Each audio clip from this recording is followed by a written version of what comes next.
Alright, so as promised, I'm going to make you a video to show you how to use Jmol and navigate through turning on certain side chains or residue groups of the insulin polypeptides. And I'm going to walk you through step by step, so I hope that this helps. If you as a class decide that you want to project this on the main computer, somebody grab a computer, pop it into the dock on my desk, turn the projector on, and elect somebody to be able to pause as you walk through this together, or plug in headphones, watch us, minimize it as you need to, and I hope this works okay. So first things first, I'm going to create a folder in my H drive, and I apologize about my messy hard drive here, or desktop. So we're going to try to navigate around that, so first things first, I'm going to go into my H drive.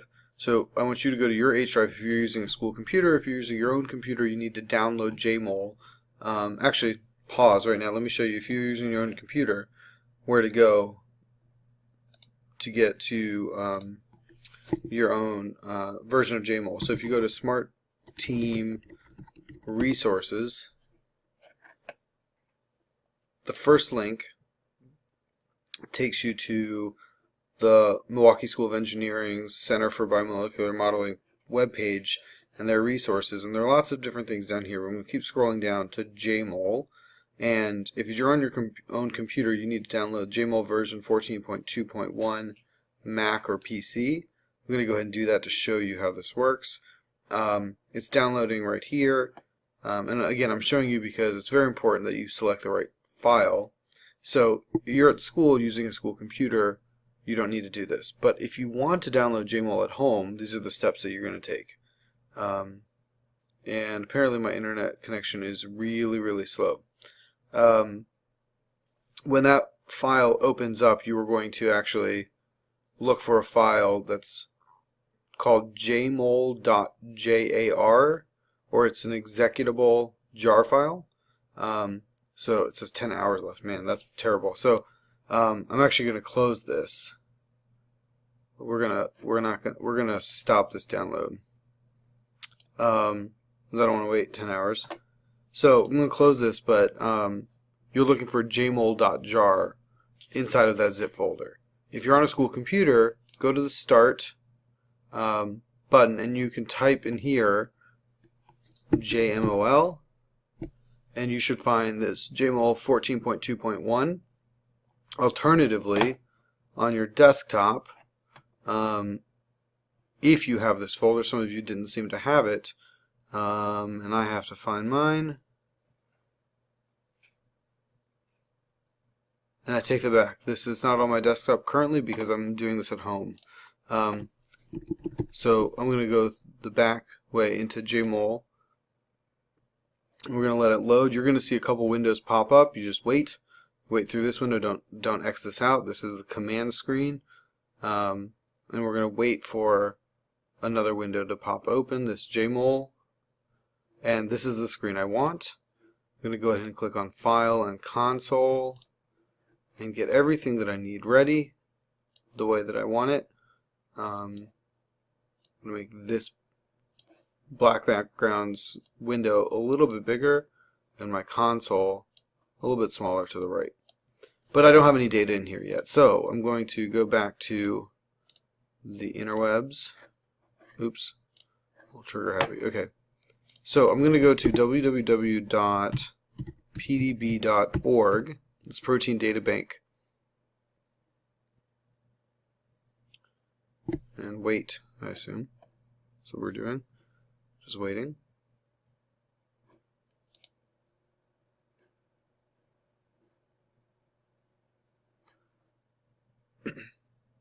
Alright, so this Protein Data Bank, again, is a resource in which all structural biologists upload their data about protein structure too. So we can actually go in and download that. I want to point you to the molecule of the month. How timely that our current molecule of the month is the insulin receptor. We're modeling the insulin, but if you want to watch or look at previous month's entries, you're more than welcome to. Here's the structure and health focus on the Ebola virus proteins, and it explains a little bit about how Ebola works. You're welcome to read that by clicking on that, but really what I'm going to do here is I'm going to click on Molecule of the Month. I don't really care about the insulin receptor for now. I'm going to go up here to jump to a molecule, and I'm going to scroll down to, oops, went too far, to insulin. And I've got a lot of information here that I would highly recommend that you read. It's really interesting. We talked a little bit about this in class. And there are several PDB files here, but the one that I want is this one TRZ file down here. So if I click on that, it takes me to the 1TRZ entry, and if I scroll down, there are a couple things that I want to point out, in that there are several different chains in this, and so if I look at this stuff on my screen right now, I see that there are two chains right here. It's the A and C chain, and it's polymer 1, but polymer 2 are labeled as B and D. So really I've got two different polymer 1s and two different polymer 2s. And if you remember, well, let's see if I can.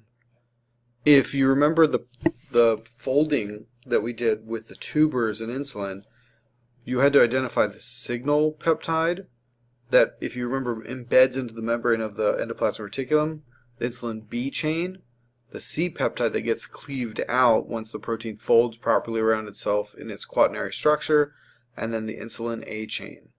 So B before A.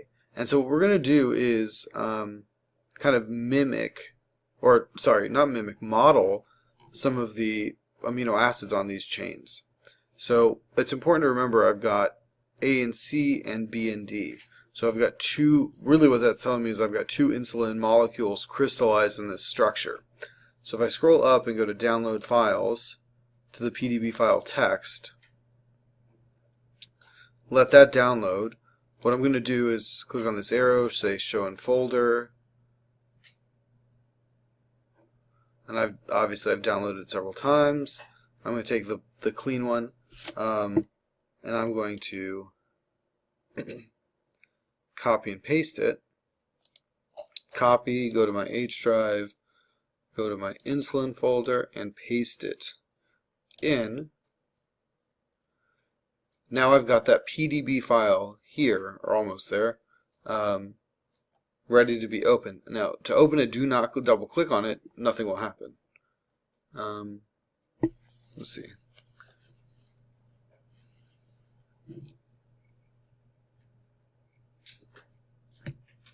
We're still waiting. I really apologize about my internet connection right now.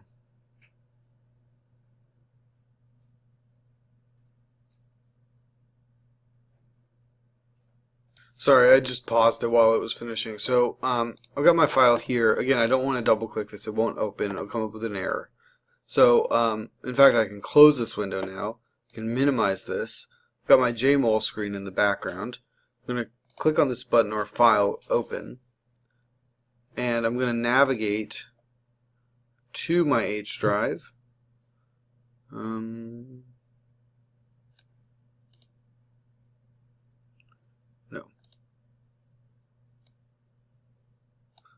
To my H drive, and then to my insulin folder,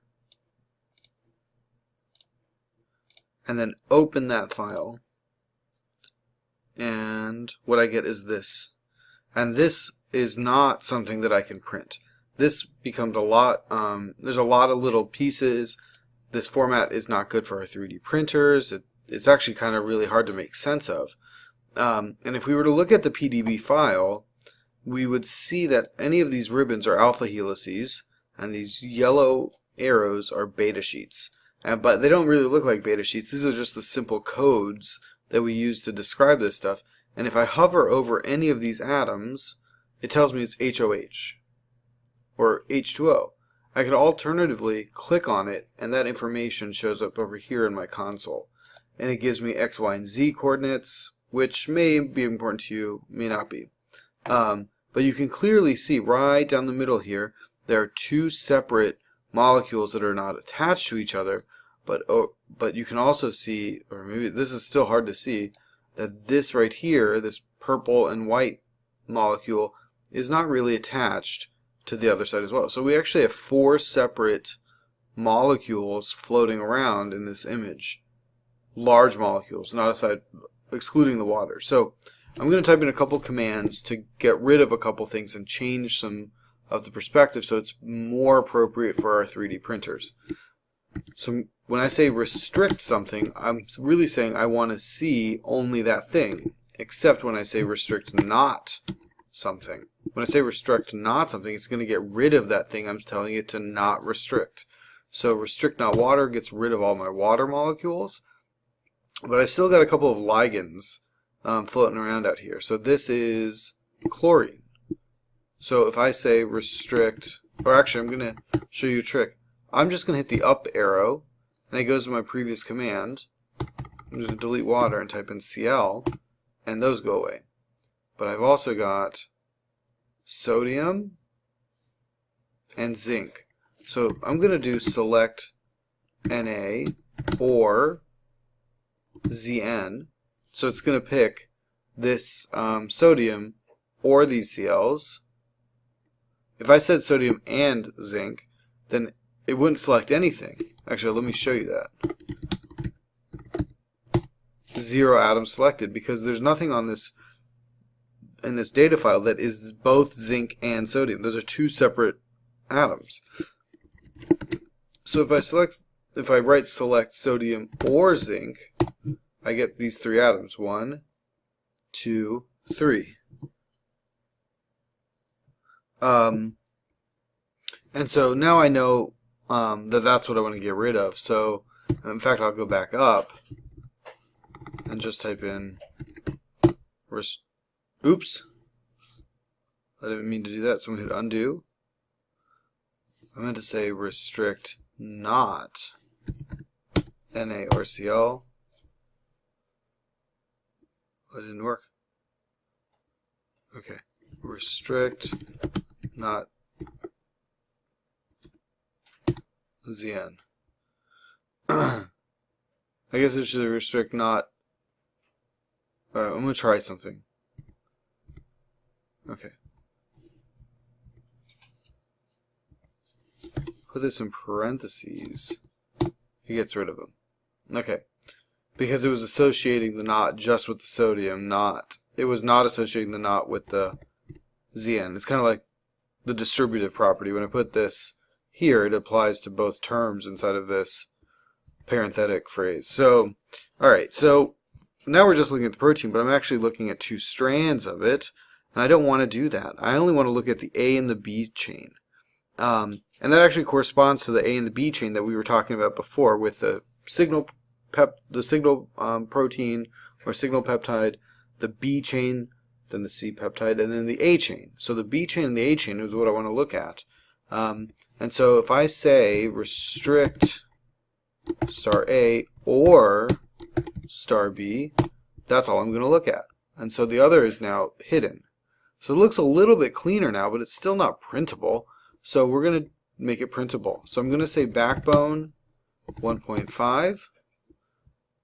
It's made a backbone 1.5, but I need to also put a wireframe in the middle of it. So the wireframe we're not going to see take place, but it's important to connect all these pieces together when we send it to the printer. Otherwise, we're going to end up with little bits and pieces that the printer makes. So I'm going to say wireframe 1.0, and it popped on all of the side chains, which now looks really messy and bumpy. So what I'm going to do is say restrict alpha, and it got rid of all of those side chains. But you can still see that.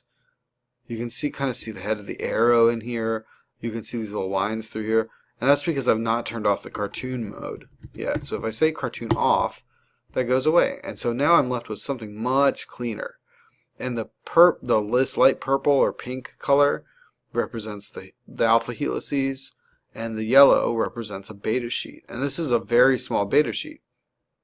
But let's actually verify that that's the only beta sheet. So if I say select sheets and say color yellow, that's the only thing that became even more yellow.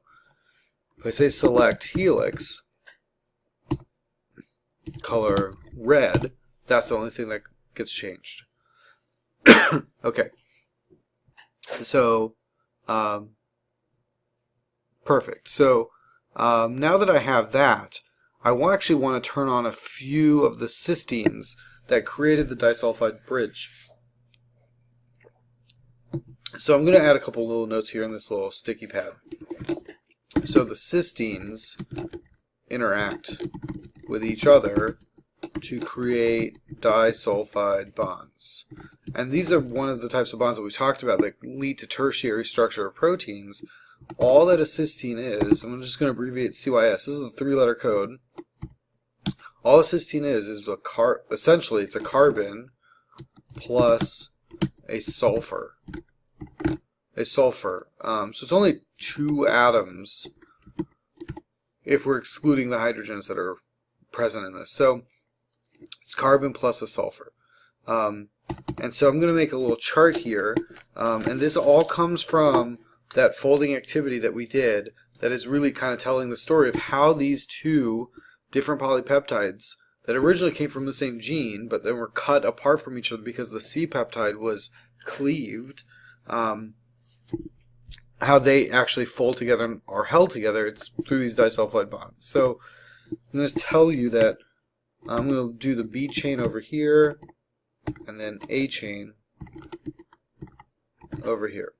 So these are the 2 chains. I'm doing B chain first because that's actually what comes first in the sequence, because when we first named them, we didn't know which came first in the gene sequence. And it just happens to be that we were incorrect. So there are going to be 6 altogether that we're going to name. And so we have cysteine 7 and cysteine 19 that are both on the B chain. And then we have cysteine 6, cysteine 7, cysteine 11, and cysteine 20. And please don't think that these cysteines are the only things that impact the primary structure, but insulin is pretty straightforward when it comes to this. So what I want to tell you is that this 7 on the B chain interacts with the 7 on the A chain, the 19 interacts with the 20, and the 6 interacts with the 11. And so that's really how I'm going to choose to highlight these. So I'm going to go ahead and say I want to select, move this to the left just a little so I can see my information. So select cis 7 and asterisk B, which really means the B chain. So if I select that, I've got 6 atoms selected, which I don't understand why. Oh, I know why. It's because I've not just selected those. When I told you that carbon is really, cysteine is really carbon plus the sulfur, this is really the cysteine R group. It doesn't include the NCC backbone and all that other stuff. So if I really want to just select the R group, I'm going to type in select cysteine 7 and star B and side chain. And that's it. Only picks 2 atoms. And I know that it's carbon and sulfur just because I know that. And for you to be able to verify that, what I'm going to do is say wireframe 1.25, and you saw something pop up over here, and it looks white right here, but if I click on this, it's going to tell me what atom it, or you can just hover over it. It says cysteine 7, and so that's really what I was trying to show. It says cysteine 7. We'll click on it so you can see cysteine 7 right here, and then this tells me it's on the B chain, which is where I wanted it to be. And now I'm going to say color CPK. CPK is the traditional chemistry coloring code, and if I color that in, there it is. There's my cysteine. And if I say set alpha, I think that's the right code. Nope. Set backbone. Nope. We'll have to play with that a little later. I forget how to make it a little bit cleaner than that. And so what I'm going to do is pair up. I'm now going to look for the cysteine 7 on the A chain because the cysteine 7 on B interacts with cysteine 7 on A. And because this one's popping out over here, I predict that this one right here is going to be the cysteine 7. And if I hover over it, it'll tell me. It is my cysteine 7 when I click on the A chain. So that's where it's going to pop in. So if I type in select cysteine 7 and I just want the A chain this time, and I hit enter, got my 2 atoms selected. I'm going to do my wireframe again. I'm just hitting up of 1.25 and then color CPK. And there it is, right here. And it's created a disulfide bridge. So that sulfur is attracted to this sulfur. The yellow, these yellow atoms refer to sulfur. So those two create a disulfide bridge. Now I'm going to do, let's do select cysteine 19 and star B and sidechain. Wireframe 1.25, color CPK, there it is. And from my notes, cysteine 19 interacts with cysteine 20 on the A chain, so do cysteine 20 and star A, hit enter, and again do wireframe, color CPK. And again, I'm just hitting up to go to my previous commands. Alright, so I've got 4 of my cysteines that have created disulfide bonds, and now I'm going to do my cysteine 6 and 11 on my A chain. So, there's cysteine 6, wireframe, color CPK,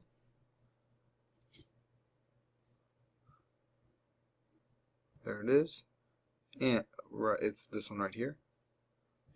I'm going to do select cysteine 11, wireframe, color CPK. And there we go. And that's really, that insulin is, this insulin is now showing us how the A chain and the B chain are held together through their tertiary structure. And in fact, it lends itself to its quaternary structure in this case. It holds one polypeptide to the other. So I have what I want now. I want to kind of maybe configure it in a way that is best, that easily conveys what I want it to convey, where I can maybe see a lot of the bonds, and I'm going to be okay with that. To save it, you can click on File, well, I don't know. What you can do is click on this camera.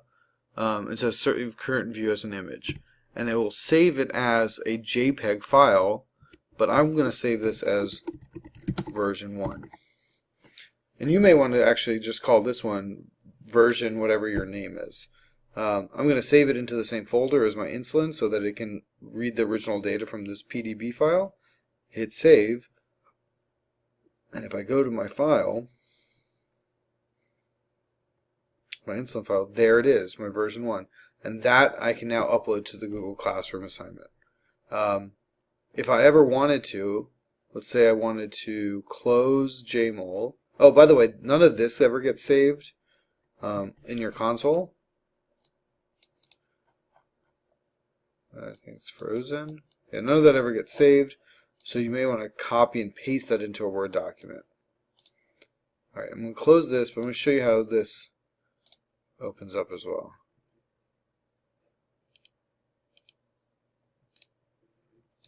If I wanted to look at this insulin as just a regular JPEG, it will come up as a, oh, okay.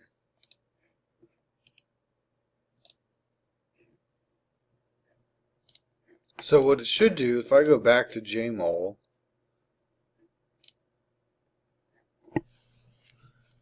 this, I could open that file and put it into a Word document, just like, or a PowerPoint, whatever. It's a JPEG file. But I can also open it back up in Jmol. Oops. If I go back to insulin,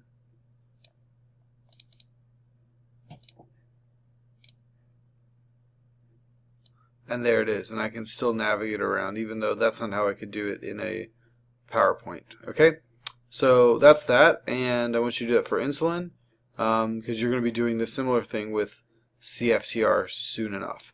As a secondary note, actually no, I won't say it here, I'll type it into an email about the 3 articles that I want you to read.